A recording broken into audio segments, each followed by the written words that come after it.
DG Khan में बाअसर शख्स ने कबूतर चोरी के इल्जाम में गरीब मेहनतकश के घर को आग लगा दी और गरीब के घर का सारा सामान जल गया है, जबकि मवेशी भी हलाक हो गया है। पुलिस ने मुल्जिमान के खिलाफ मुकदमा दर्ज करके कार्रवाई भी शुरू कर दी है। डीजी खान से आपको बता रहे हैं जहां पर बाअसर शख्स ने कबूतर चोरी के इल्जाम में गरीब मेहनतकश के घर को आग लगा दी। हमारे साथ मौजूद हैं तारिक मसवानी। तारिक मसवानी, बताएगा क्या मामला है ये?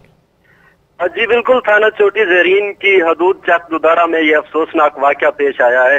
कबूतर चोरी के इल्जाम पर बाअसर शख्स महबूब बुजदार ने अपने साथियों के हमरा गरीब मेहनतकश मोहम्मद मीर के घर को दिन दिहाड़े आग लगा दी, जिसके नतीजे में इस गरीब के घर का सारा सामान जलकर खाकसार हो गया, जबकि जो घर में मवेशी मौजूद थे वो भी जलकर हलाक हो गए।